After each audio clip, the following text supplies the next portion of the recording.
Hi friends, இன்றைக்கி முறுக்கு எப்படி செய்கிறதுன்னு பார்க்கலாமா? இதுக்கு நான் கடையில் கிடைக்கிற முறுக்கு மாவு தான் 1/2 கிலோ பாக்கெட் எடுத்திருக்கேன்.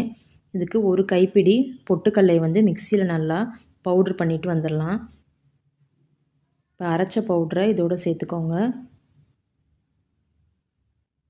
இதோட ஒரு 2 டேபிள் ஸ்பூன் எள்ளு, கருப்பு எள்ளு அல்லது வெள்ளை எள்ளு எது வேணாலும் நீங்கள் சேர்த்துக்கலாம்.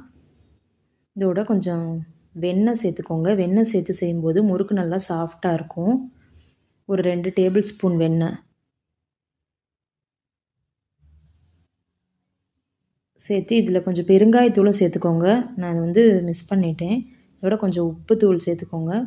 சேர்த்து நல்லா அந்த வெண்ணெயும் உப்பும் எல்லா மாவுலையும் படும்படி நல்லா பிரட்டி விட்டுக்கோங்க. அதுக்கப்புறம் தண்ணி சேர்த்து கொஞ்சம் லூஸான கன்சிஸ்டன்சியில் பிணைஞ்சிக்கோங்க. ரொம்ப டைட்டாக இருக்க வேணாம், இந்த மாதிரி இருக்கணும்.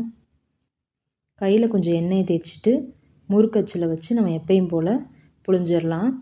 இப்போ கடையில் முறுக்கு மாவு வாங்கலைன்னா நீங்கள் வீட்டில் இருக்க அரிசி மாவு இருக்குது இல்லையா, இடியப்பம்லாம் நார்மலாக புளிவோம்ல, அதிலே நம்ம முறுக்கு சுடலாம். எப்படின்னா 1 டம்ளர் அரிசி மாவு எடுத்துக்கிட்டிங்கன்னு வச்சுக்கோங்க. ஒரு டேபிள் ஸ்பூன் பொட்டுக்கடலை, 1 டேபிள் ஸ்பூன் உளுந்தையும் பொட்டுக்கல்லையும் கொஞ்சம் வறுத்து நல்லா மிக்சியில் பவுட்ராக்கி இந்த அரிசி மாவோடு சேர்த்து எப்பயும் இதே மாதிரி தான் எள்ளு கொஞ்சமாக சூடான எண்ணெயோ அல்லது பட்டர் எது வேணாலும் சேர்த்து முறுக்கு சுடலாம். அதுவும் நல்லாயிருக்கும். ட்ரை பண்ணி பாருங்கள்.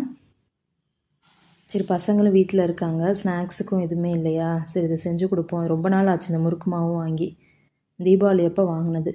சரி இப்போ தான் செய்ய டைம் கிடச்சிச்சு, செஞ்சு கொடுத்தேன். ரொம்ப நல்லா வந்துருந்துச்சு. நீங்களும் ட்ரை பண்ணி பாருங்கள்.